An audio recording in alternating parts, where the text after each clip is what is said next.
Hello and welcome to my channel, Inch by Inch Art.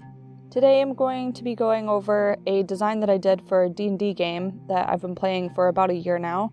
Our group has become really successful and well known in the area that we're residing in the world, so we decided that we were going to sort of incorporate and make an official company of sorts. So in our last adventure, we defeated a snake god, and one of the characters has dragon gauntlets that give them extra strength that they wear all the time. Another one of the characters was cursed by a circular eye gem that was in a statue of the snake god that they decided they wanted to own and stole. So the circle in the background is meant to be the gem from the snake god statue. The gauntlet is meant to be the gauntlet from the character with the dragon gauntlets, and the snake is obviously represented the snakes that we defeated. Our ship's named the Wormsbane, and we've used that name quite a bit in our story, so I was thinking that we might actually just name ourselves Wormsbane. We haven't totally decided on a name for the group yet, but it's a work in progress, as most games are.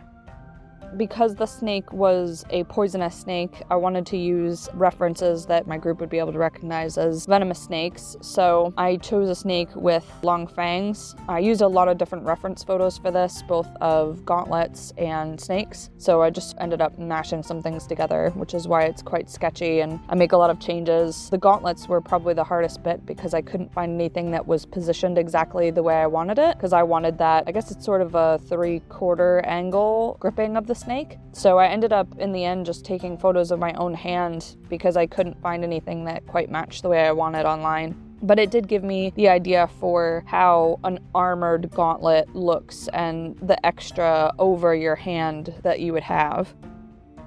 The snake ended up being inspired from cobras and vipers, and I believe one of them might have been a mamba as well.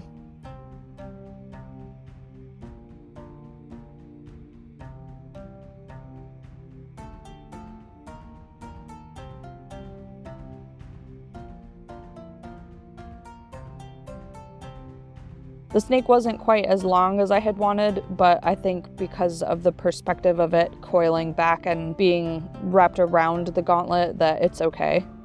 It's supposed to be a symbol that can be flown on a flag or worn on the back of the uniforms of the people that we work with and travel with, so I felt like it would work. Just imagining in my head that it's embroidered on essentially a trench coat style outfit. I'm sure there's a better way to sketch things that would have made me have to redraw this a lot less than I actually did, but I'm not very good with hands, and I haven't had to draw any in quite a while. I tend to be more of a free sketcher, and I tend to sketch a lot of fantasy things, not realistic things, so things end up coming out with my style heavily embedded into them and aren't always super realistic. So you'll see I have to fidget with the fingers quite a lot to get it to where I'm happy. It's still not perfect, but it came out well enough for something that's just going to be a sigil for a game that I'm satisfied.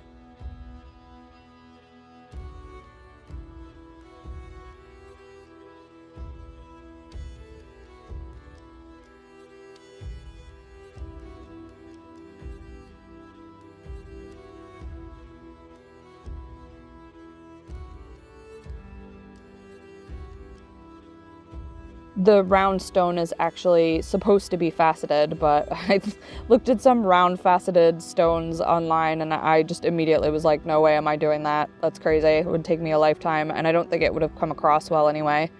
I can't imagine that being in any kind of embroidery and anyone understanding that it's supposed to be a faceted gem, so I just went with the circle because it's symbolic.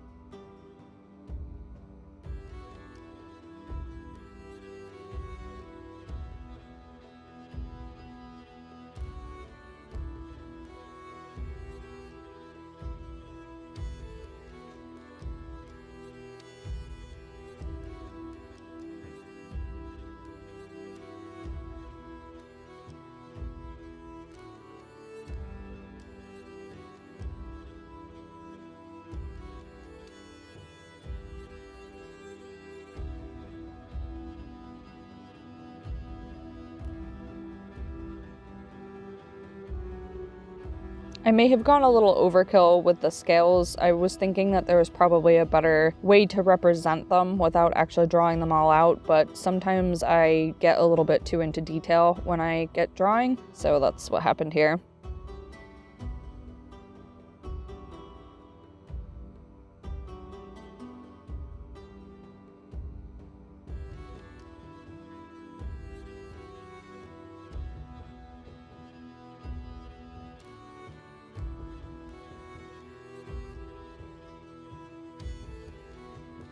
Here I'm just looking at my different pen options of what I can choose from and different thicknesses before I start inking it out. I decided that I wanted to use a medium-sized pen to go over all of the more significant outlines. I'll use a fine pen. I think it's a 0.2 or 0.02, I can't remember. Yeah, it must be 0.2 for the scales themselves, but for everything else I'm using this 0.8. And then at the very end, I actually go around the entire outer portions of the image with a very thick, it's actually a brush tip pen. I don't think it has a particular measurement because the harder you press, or if you press at a particular angle, it's thicker and it's got a point on it, so you could brush thinner if you wanted. But I use that around the entire edge of everything to give it a kind of a finished look. It's a thing I've seen a lot of other artists do that I really like, and I don't know, it just adds a little bit of something extra to the image. You'll see when I get to that step at the end. You can also see here that I did attempt to shade the sphere on the outside. I wanted it to look like a sphere, but it just didn't make sense to have it shaded when it's supposed to be, again, a symbol. So I end up just ignoring it when I'm inking everything in and then erase it away before I'm done.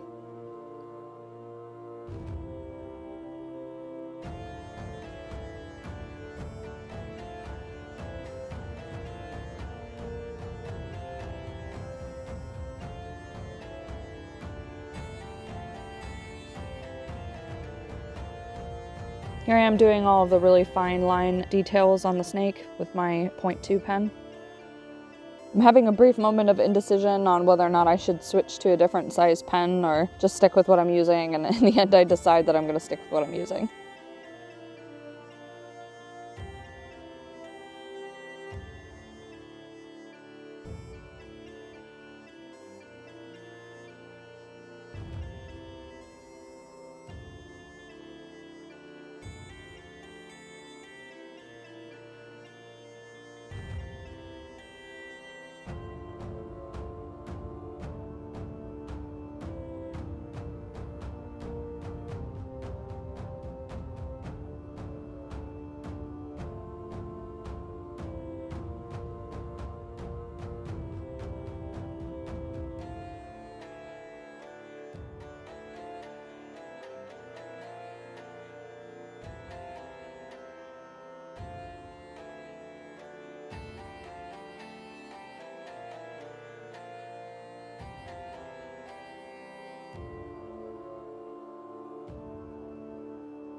Well, that's it for me. I hope you enjoyed this short sketching video. I certainly enjoyed making it. If you want to see any more of my art videos, please like, follow, and subscribe for weekly videos.